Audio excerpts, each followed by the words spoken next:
Sir எவ்வளவு காலத்துக்கு கஷ்டப்பட போறோம்? 1000 வருஷமா கஷ்டப்படுவீங்க. கொஞ்ச நாள் கஷ்டப்பட்டு காப்பாத்துவீங்க. அப்புறம் எல்லாம் மாறி உங்களை திரும்பி வந்து உங்களை ஆசீர்வதிக்கும். நீங்க கஷ்டப்படலைங்க, காப்பாத்திக்கிட்டு இருக்கிறீங்க.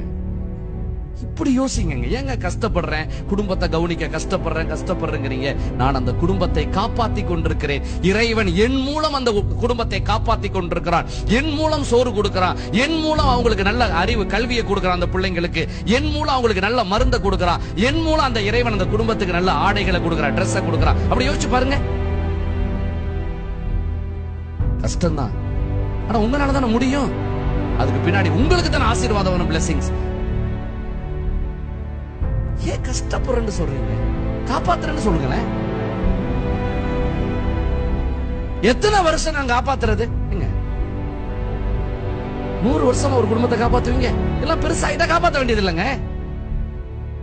என்ற ஒருத்தர் கேட்டார், எங்க அம்மா அப்பா நான் தாங்க கவனிக்கிறேன், நான் தாங்க சோறு கொடுக்குறேன். எத்தனை வருஷம் சோறு கொடுக்கறது? கொஞ்சம் காலம் தான் இருப்பாங்க. 5-10 வருஷத்துல செத்துருங்க. அது அப்புறம் கொடுக்காத. வருஷத்துக்கு ஒரு தடவை தீதி பண்ணா போதும். அப்பா அம்மா என்ன 100 வருஷம் வாழ போறாங்க? ஏன் 100 வருஷம் வாழ்ந்தாலும் என்ன? இப்ப நம்ம கொடுத்தா இன்னொரு இடம் நம்ம கிடைக்க போகுது, அவ்வளவுதானே.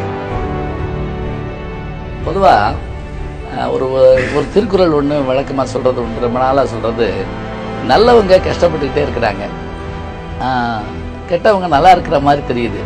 இதுக்கு காரணம் என்னன்னு ஒரு திருக்குறள்ல ஒரு கேள்வி கேட்கிறாங்க. கேட்டுட்டு அவர் சொல்றாரு, அவ்விய நெஞ்சத்தான் நாக்கமும் செவ்வியான் கேடும் நினைக்கப்படும் சொல்லிட்டு விடை சொல்லல. அவரு விடை சொல்லன்னா என்னன்னா, நீ நினைச்சு பாரு உனக்கு புரியும் அப்படின்ட்டு விட்டுறாரு.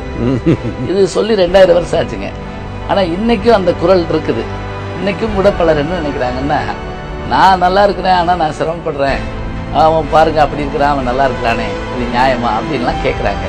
பொதுவா நல்லவர்களுக்கு கஷ்டம் வர காரணம் என்ன?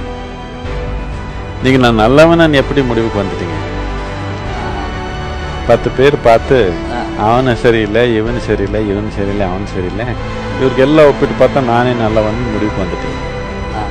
எப்போ உலகத்துல இருக்கிறவங்க எல்லாமே சரியில்லையோ நீங்க மட்டும் நல்லவங்க, நீங்க கஷ்டப்பட்டே ஆகும். நல்லவன் நினைக்கிறதே நான் நல்லவன் நினைக்கக்கூடாது.